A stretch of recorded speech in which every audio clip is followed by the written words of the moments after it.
Nah, di sini kalau dia teroksidasi, oh ini jadi pakai ya, nggak enak. Dan pastinya ini ya akan mempengaruhi dari mutu dari minyak lemak tersebut. Kemudian secara organoleptis di sini minyak lemak berupa cairan yang jernih ya, sehingga cara mengidentifikasi minyak lemak itu adalah yaitu dari warna kertas ya. Jadi kalau minyak jenuh dia berhormon sehingga ketika dioleskan pada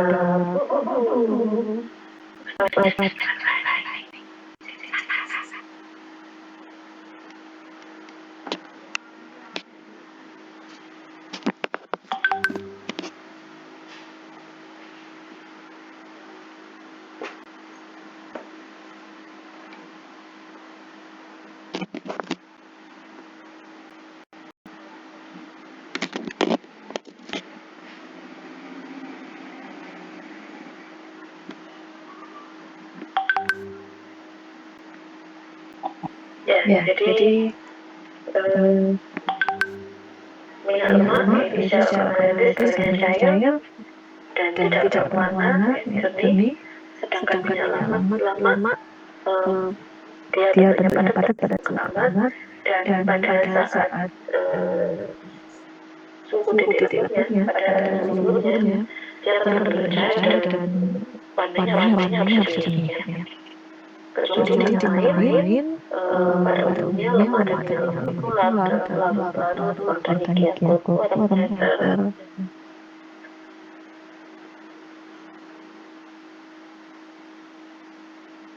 Nah, untuk identifikasi dari senyawa lipida di sini, untuk identifikasi itu adalah berdasarkan dari sifat-sifat asam lemak ya. Ada tiga parameter yang digunakan untuk menunjukkan kualitas dari sintesis mengandung lipida ya. Yang pertama adalah dari bilangan iod ya. Bilangan iod ini menunjukkan seberapa banyak iodida yang dapat dikatakan asam lemak. Kemudian ada bilangan asam. Bilangan asam ini adalah seberapa banyak jumlah asam lemak bebas dalam minyak lemak tersebut. Dan yang ketiga adalah bilangan penyempurnaan ya. Di sini ditunjukkan dengan seberapa banyak pawal, RNA ataupun pasal lain yang mendukung namanya yang bisa berikatan dengan asam lemak sehingga membentuk reaksi penyabunan. Nah, kemanfaatan dari lipida ini, lipida formasi pada umumnya lipida ini digunakan sebagai pembawa ya, pembawa pada persediaan semi solid ya, salep, lignin, emosi, krim ya. Kemudian ada juga yang berfungsi sebagai bahan aktif ya. Contohnya di sini ada urotrigina yang berfungsi sebagai lasatif.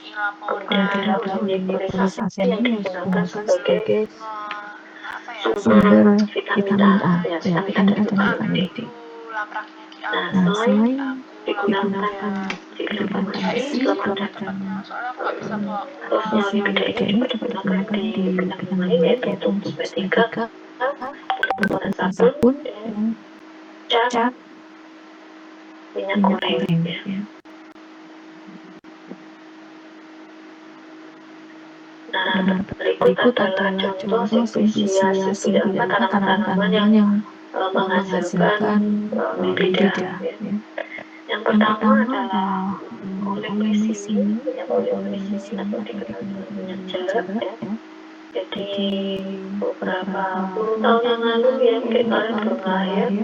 Jadi minyak jelek itu sempat menjadi tanaman komoditi pertanian yang gelap dibudidayakan ya. Jadi waktu itu saya sempat jalan-jalan ke Makassar, itu ada bekas lapangan tempur latihannya tentara yang angkatan darat ya. Di situ banyak sekali beberapa tanaman pohon jara ini. Pohon jara berbagai jenis dan ada beberapa yang masih hidup dan ada beberapa yang ya hasil tumbuh tumbuh kembali dari biji-biji yang bersyarat BB. Jadi menjadi lalat. Jadi apa namanya?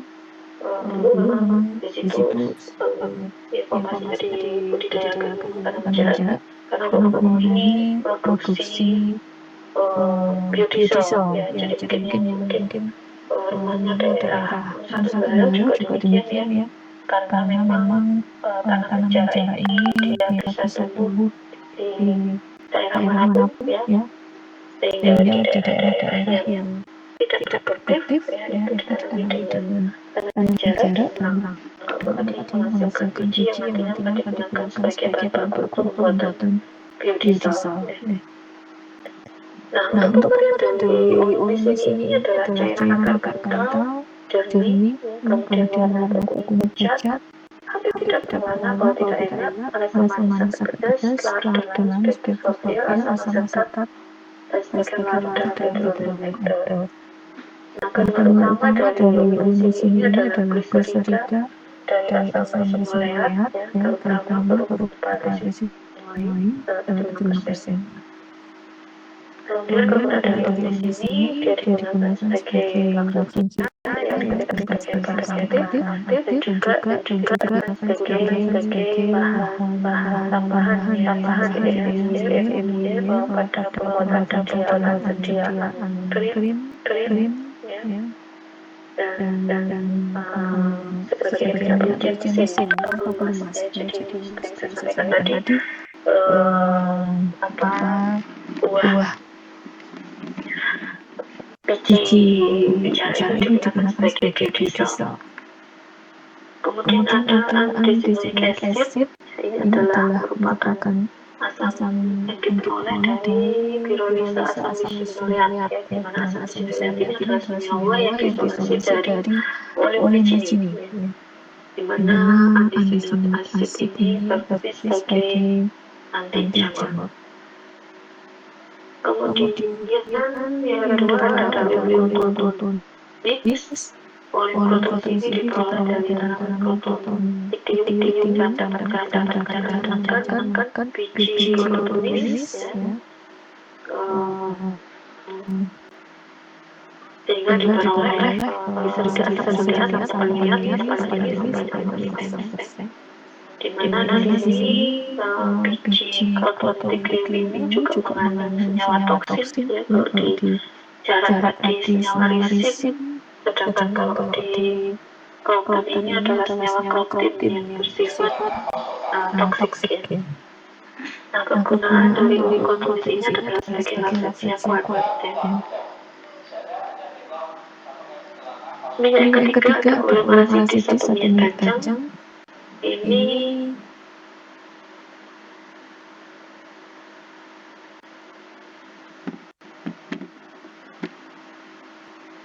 digunakan sebagai pelarut bahan obat yang biasanya yang dilakukan dalam minyak itu untuk injeksi intramuskular ya. Biasanya pelarut menggunakan minyak. Nah, di sini oleoparasitis ini biasanya digunakan pengganti dari oliv. Nah, untuk kandungan oleoparasitis yang paling banyak itu adalah gliserida dari asam amoniat ya, sekitar 60%. Cara mendapatkannya adalah dengan cara menekan biji. Nah, nanti kalau perhatikan di sini nanti ya bahwa organ penghasil dari lipida ini sebagian besar adalah biji ya, ketika itu dari tanaman. Karena memang kalau ada diperhatikan kemarin di materi biji ya, ada endosperm ya, yang berisi protein, kemudian enzim diri dan ada lemak ya. Kemudian ada olin ini adalah minyak cat berasal dari linum Usitaceae. Di sini untuk kandungan asam lemaknya itu adalah asam linoleat ya, sekitar 50%. Nah, kegunaan dari oli ini digunakan sebagai campuran untuk obat luar. Dan di luar bidang farmasi, oli ini digunakan sebagai campuran untuk gas dan gas.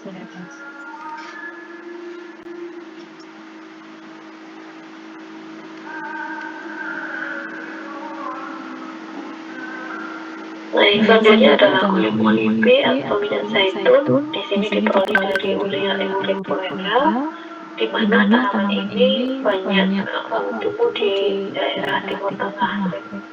Jenis yang digunakan adalah minyak lemak dari berekap buah yang sudah masak, jadi dari kulit buahnya. Untuk kandungan utamanya di sini adalah gliserida dari asam maleat, sekitar 70%. Nah, kegunaan dari olive atau minyak zaitun ini adalah sebagai bahan untuk pembuatan sabun, sabun. Jadi minyak zaitun ini dia berfungsi sebagai pelemah yang selain itu juga minyak zaitun ini juga mempunyai efek relaksansi lemah.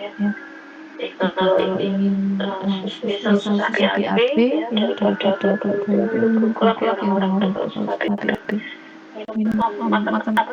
kalau apa dicampur saja dengan minyak zaitun dan memiliki efek relaksansi yang lemah.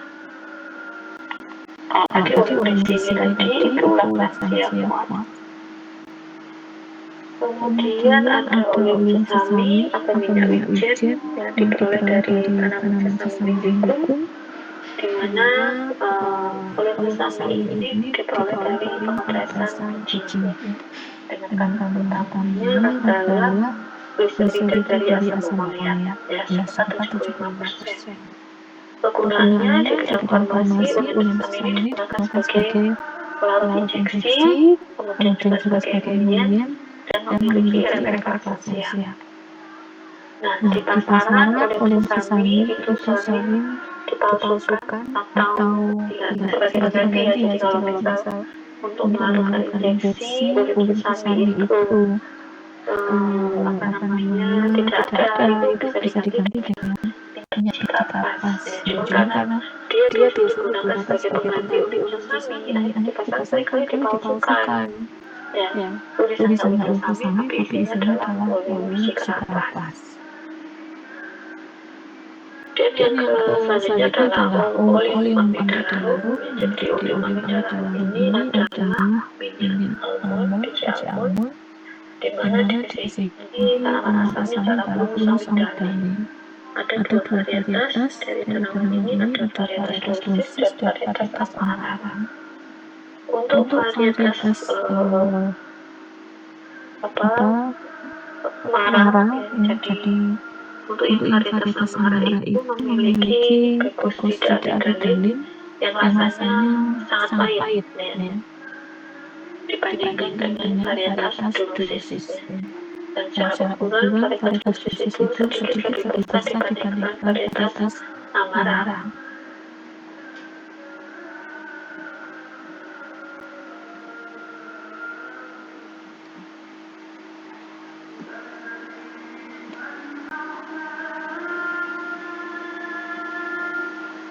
Nah, ini cara memperoleh ya. Jadi cara menentukan biji dari yang dosis maupun yang amarah. Nah, untuk yang amarah itu diperas minyaknya, kemudian setelah diperas pilkatnya itu disuling terlebih dahulu untuk memisahkan bagian minyak atsirnya. Nah, kegunaan dari minyak biji almond ini adalah digunakan sebagai emulien. Kandungan utamanya adalah emulien 70%.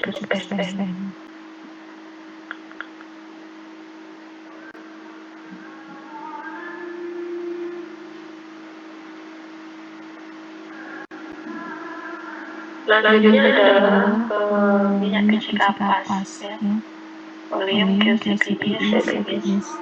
Ini diperoleh dari spesies Gossypium, di mana cara mendapatkannya adalah dengan menekan biji.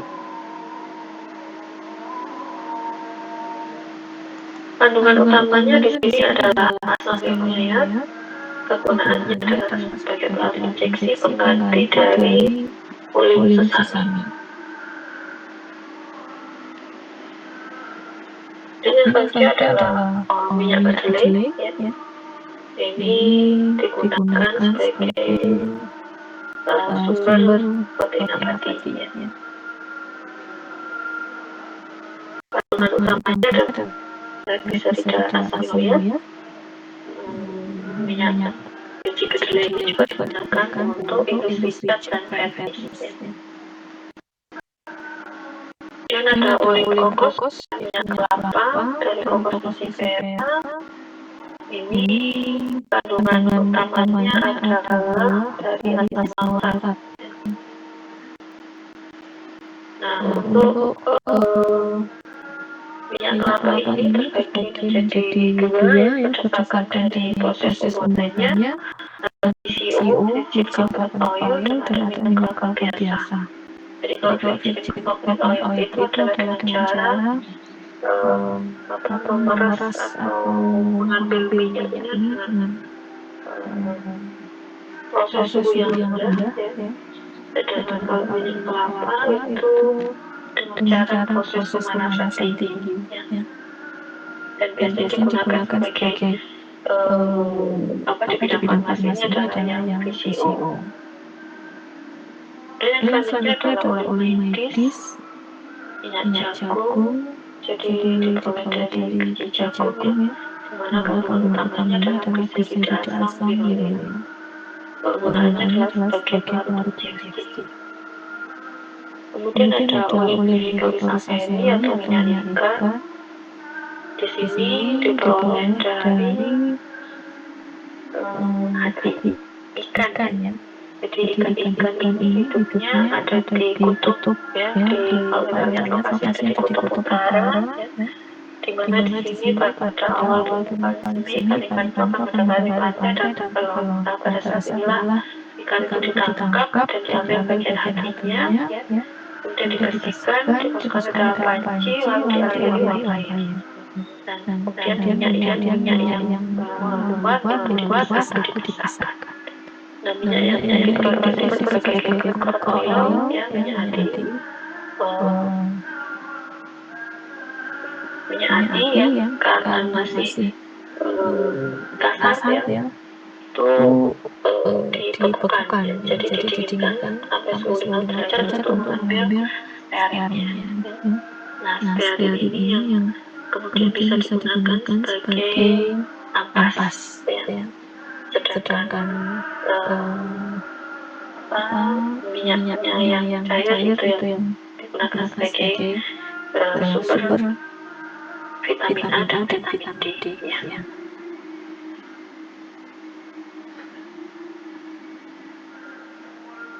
Dan yang selanjutnya adalah simplisia lemak ya. Kalau tadi itu adalah simplisia minyak lemak. Nah, untuk simplisia lemak di sini yang pertama ada oleum kakao ya. Karena asalnya adalah triticum kakao.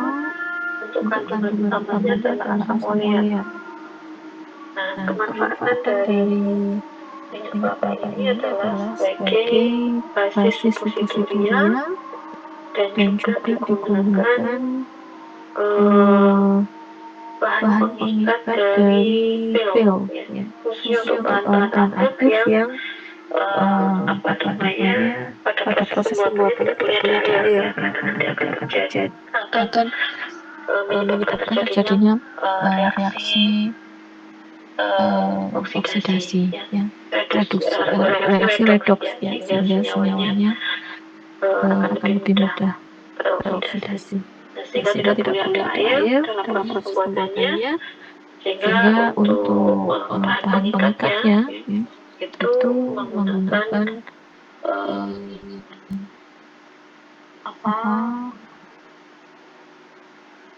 emak coklat. Kemudian ada aduk seleni ya. Aduk seleni ini sebagai bahan baku untuk pembuatan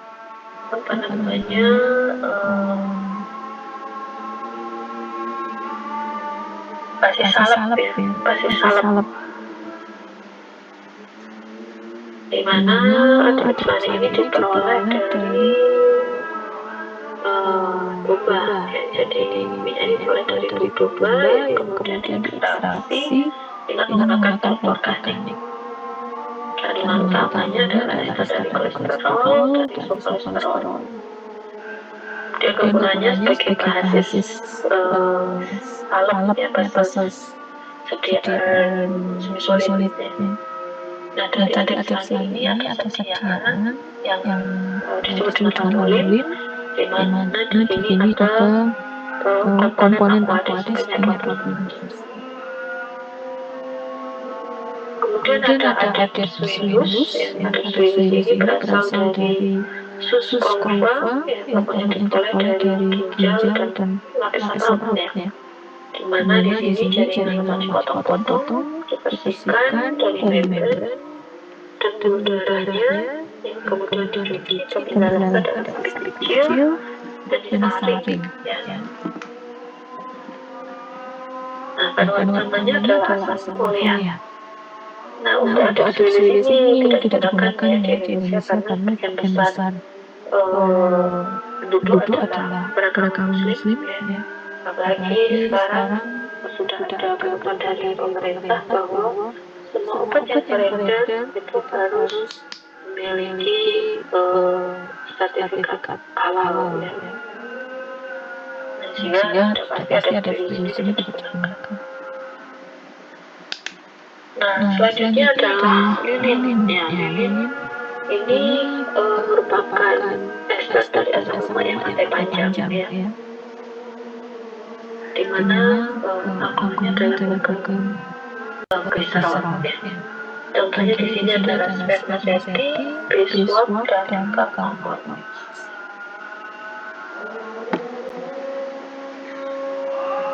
Yang pertama contohnya lilin adalah Sera carnauba. Ini diperoleh dari tanaman Coperniciea cerevera ya, di mana lilin Sera carnauba ini diperoleh dari bagian bawah daun ya.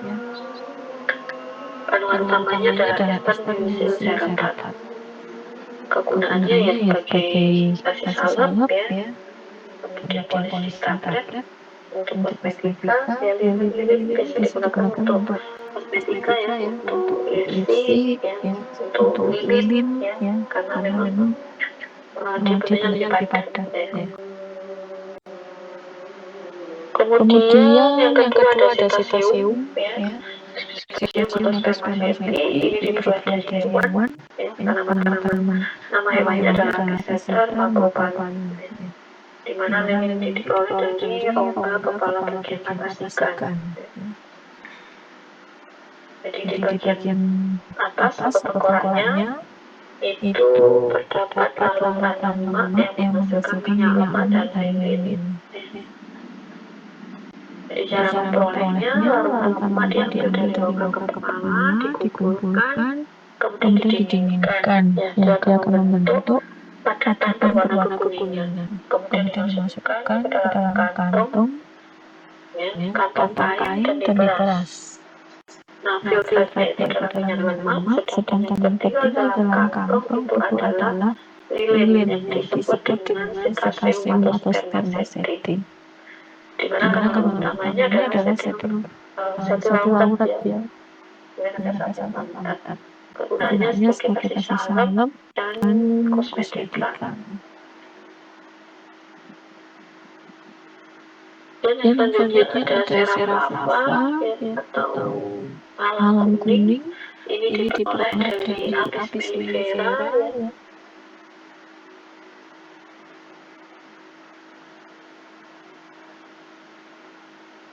Jadi lilin diambil dari indung madu.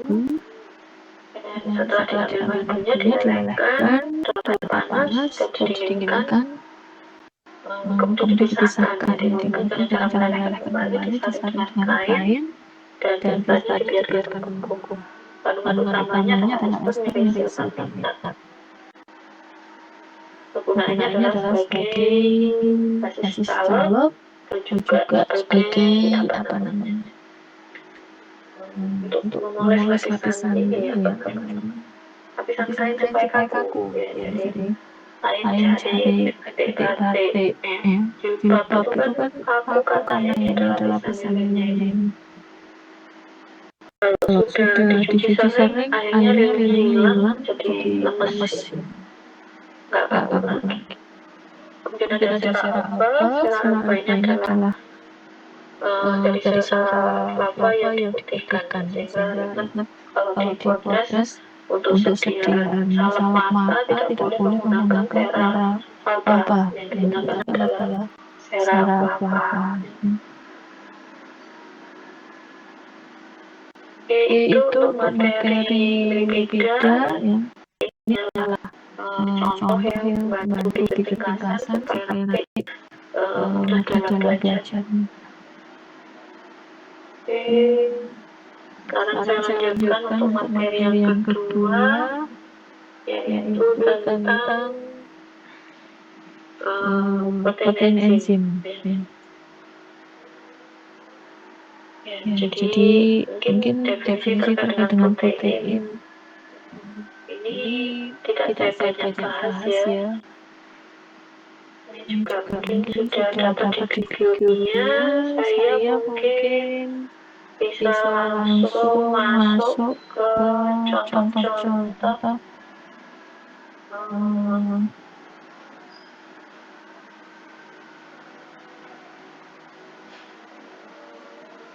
ini ya. Jadi kegunaan proteinnya kalau di biokimia mungkin kalian lebih belajar terkait dengan macam-macam enzim dan pemanfaatannya ya. Khususnya dalam proses yang ada dalam tubuh ya. Nah, di sini penggunaan bidang farmasi digunakan sebagai sumber nutrisi ya. Jadi kalau pada pasien yang malnutrisi ataupun pasien yang tidak bisa makan ya karena muntah sehingga semua makanan yang dimakan keluar semua sehingga tidak ada nutrisi untuk membentuk massa ototnya ataupun untuk energi, sehingga perlu ada asupan nutrisi dari luar ya, sehingga biasanya diberi infus, bukan infus cairan apple tapi infus yang berisi dalam protein yang nantinya bisa memberikan nutrisi ya. Kemudian protein juga digunakan sebagai media ini media untuk pertumbuhan ya, baik itu pertumbuhan telur, sel ataupun jaringan ya. Kemudian juga digunakan sebagai bahan baku cabang kapsul ya. Walaupun di sini kalau cabang kapsul juga bisa dibuat lebih banyak dari hewani ya. Tempat ada kabar bahwa dibuat dari kulit babi ya. Ini contohnya ada gelatin, ekstrak keju, protein buli salah satunya. Nah, protein yang selain diperoleh dari hewani, protein juga diperoleh dari tanaman ya. Nah, ini beberapa protein yang dari tanaman beracun ya. Jadi ada lisin, diperoleh dari biji jarak ya, dari lisin, yang itu toksik ya. Kemudian ada protein semen, ada oligoprotein tadi, juga protein yang bersifat toksik. Kemudian ada biji alga,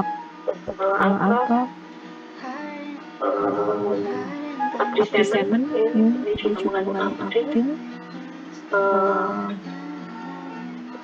Dia juga bersifat toksik. Ini contoh protein ya, kolagen.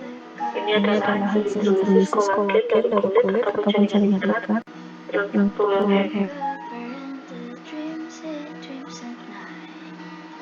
utama dalam keluarga dan hewan potong. Karena kalau sapi itu kan secara wujudnya besar, tapi populasinya sedikit dibandingkan babi, sehingga kelaten dari sapi itu jauh lebih banyak dibandingkan kelaten dari sapi ya, sehingga kelaten dari sapi itu akhirnya dimakan. Ini cara membuatannya, tulang itu dicampur dengan NaCl untuk dihilangkan kalsiumnya, kemudian diekstraksi dengan air mendidih dan dialiri uap air, sampai kolagen hidrolisis ya, yang disaring dan dipekatkan. Dan setelah ini jari-jari itu dipotong, menjadi lapisan tipis dan digerakkan. Bentuknya bisa berupa lembaran atau serbuk ya, si kukunya dilarutkan air panas, kemudian campuran glycerin dan air panas untuk keadaan kering dan stabil di udara terbuka. Api dia bersifat mikroskopis ya, sehingga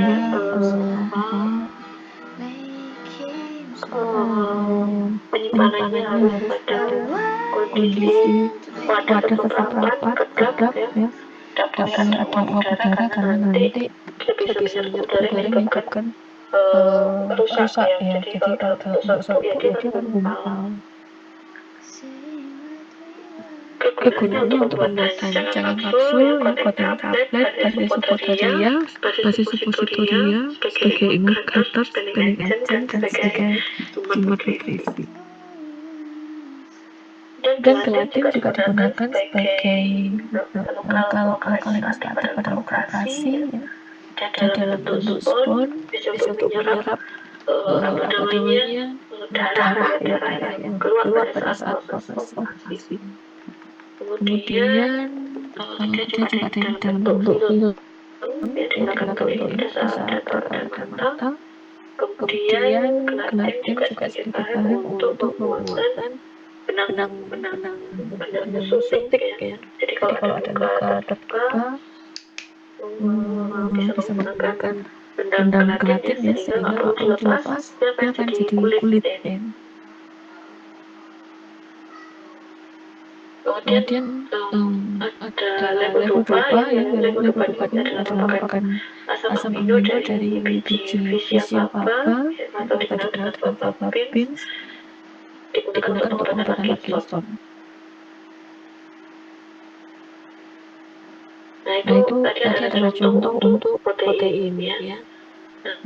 Nah, selanjutnya ada enzim ya, enzim ada beberapa penelitian mengenai protein ya, dimana kalau enzim itu adalah protein yang mempunyai fungsi untuk mempercepat terjadinya proses reaksi ya. Nah, enzim di bidang farmasi itu biasanya digunakan ya untuk gangguan pencernaan ya, lebih banyak digunakan sebagai gangguan pencernaan, sehingga beberapa enzim itu ketika tubuh mengalami defisiensi enzim ya, sehingga ada gangguan di saluran pencernaan, tidak bisa mencerna makanan tertentu yang menyebabkan perut kembung ya, sebar, maka di sini kita bisa mengkonsumsi enzim ya, yang itu bisa diperoleh dari hewan ataupun dari tanaman ya, beserta tanaman yang nantinya bisa membantu proses enzimatik yang ada dalam tubuh manusia. Nah ini terkait dengan apa ciri-ciri dari enzim, ini bisa saya sampaikan lagi ya, karena rasa sudah ada juga dalam buku kimia yang dibaca ulang untuk reminder kembali. Nah ini beberapa contoh enzim yang digunakan ya sebagai bahan baku untuk obat ya. Yang pertama adalah golongan karbohidrase ya. Yang pertama adalah amilolitik yang berguna untuk hidrolisis amilum. Untuk sumber contohnya ada amilase, ada diastase ya. Sedangkan diastase ini bisa diperoleh dari hewan ataupun tanaman. Kalau dari hewan itu contohnya adalah purine, dan dari tanaman ada maldiastase. Kemudian ada invertase, ini enzim yang berasal dari cairan intestinal ya. Kemudian ada maltase sama ya. Kalau kita cairan intestinal, kemudian ada imusin. Nah ini imusin ini adalah dari amigdala amarisenum tadi ya, dari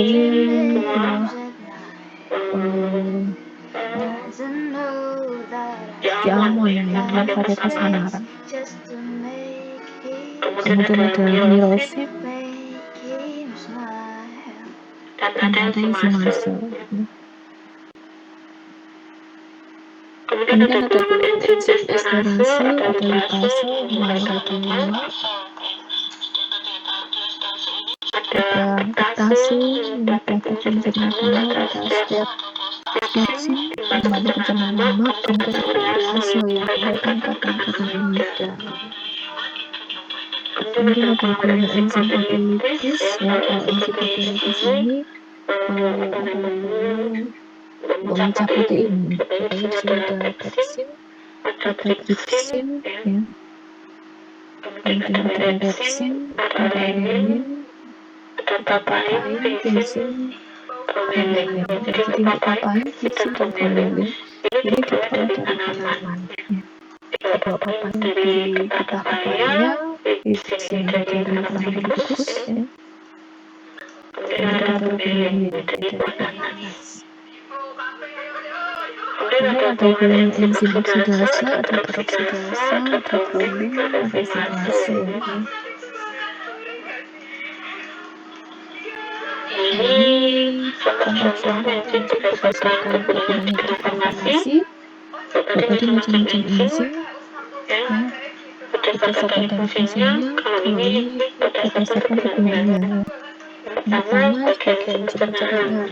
Contohnya di sini ada pancreatic ya. Ini diperoleh dari hewan, ya. Jadi kalau dari hewan itu biasanya kalau nggak dari sapi ya dari babi, ya. Ini cara memperolehnya, pankreas juga dibersihkan, kemudian dicacah halus, ya, kemudian dicampur dengan air diaduk-aduk, dan disaring, ditekan, filtrat, karena gula dengan alkohol, ya, sehingga terjadi endapan. Endapannya akan digunakan dan dikeringkan sebagai enzim pankreatikum. Kemudian ada pepsinum, ini adalah enzim proteolitis, diperoleh dari lapisan granula berbagai atau sapi yang dibersihkan.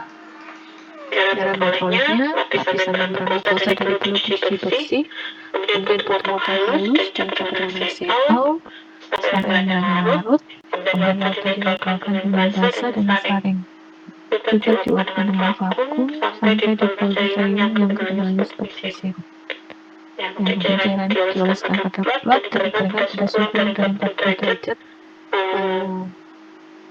dan diperoleh pepsin kering.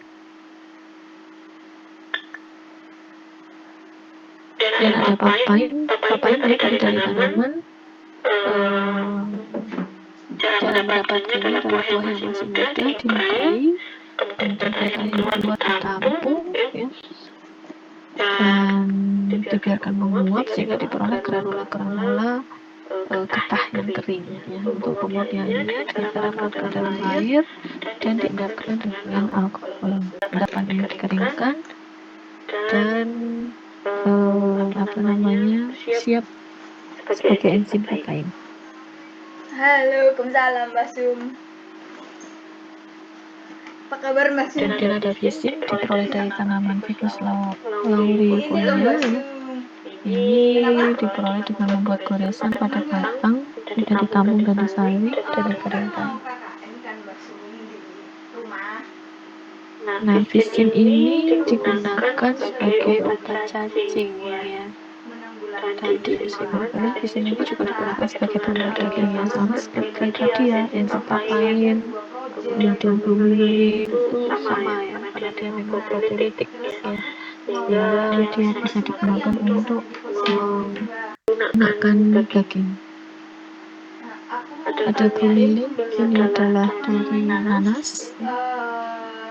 Ada masalah apa ya Mbak Sum? Kayak permasalahan apa Kemudian untung yang morphium sativum bisa jadi project gitu loh Mbak Sum, bisa tak bantu selesaikan atau gimana itu? diastase, ada tabel diastase, laktase, dan ada enzim reprimen, ya. Enzim reprimen ini adalah untuk membersihkan eksudat dan jaringan. Ini ada streptokinase. Ini diperoleh dari Bacillus Streptococcus hemolyticus, ya. sama sebagai menghancurkan exudate. Kalau kena luka itu kan bisa keluar cairan dan ngumpul di atas Tapi bekas luka ya, sehingga masih, untuk proses membersihkan ya, masih supaya tidak muncul infeksi baru, itu bisa digunakan debrimonidin. Dan ada fibrinolisin, yang ini diperoleh dari serum COVID. Dan yang selanjutnya adalah enzim yang berhubungan dengan pengumpulan darah heparin. Ini diperoleh dari mukosa intestinal, mukosa parut dari hewan ya, gunakan sebagai antikoagulan. Kemudian ada protamin sulfat, ya protamin sulfat ini dari ikan Oncorhynchus salmo, ya, digunakan untuk menetralisir dari efek heparin ya. Jadi kalau kasus berdarah hebat ya, itu bisa diberikan protamin sulfat. Kemudian ada enzim hyaluronidase, ya, ini kalau yang suka pakai skincare itu kan kandungannya ada hyaluronidase-nya. Ini digunakan sebagai spreading atau diffusing agent pada setiap infeksi. Dan ada penisilinase, enzim ini diperoleh dari bakteri untuk menguraikan penisilin ya. Jadi pada kasus-kasus keracunan penisilin, cuman ini sudah nggak banyak lagi dipakai ya, karena memang penisilin sudah ditinggalkan, sudah tidak dipakai karena sudah banyak yang resisten. Yang baik itu adalah contoh-contoh tanaman ataupun hewan yang menghasilkan protein dan enzim ya. Baik, nanti materi akan saya kirimkan melalui melalui CO. Silakan dipelajari. Nanti minggu depan adalah post-test untuk 2 materi ini ya. Nanti sebaiknya dipisah aja ya. Nanti saya akan membuat list waktu kapan kalian akan post-test untuk materi materi lipida, dan kapan kalian akan post-test untuk materi lipida, protein dan enzim ya, supaya kalian bacanya bisa lebih fokus ya. Kalau langsung dua nanti agak susah ya. Ini sebagai pemanasan sebelum nanti 2 minggu yang akan datang adalah UAS ya. Nanti silakan mungkin disepakati hari apa ya, apakah tetap di hari Jumat atau di hari yang lain.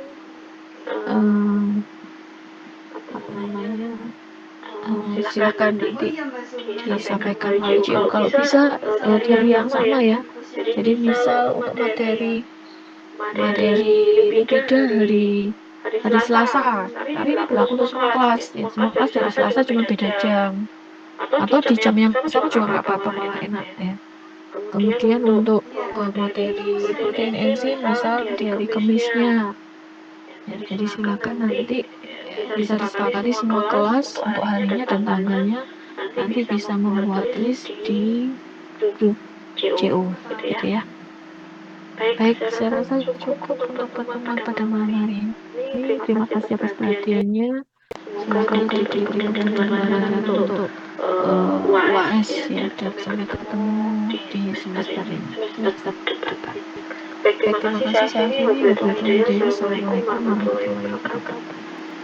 Waalaikumsalam warahmatullahi wabarakatuh. Terima kasih, Bu. Terima kasih, Bu. Yang di pos 2 hari apa, Mas?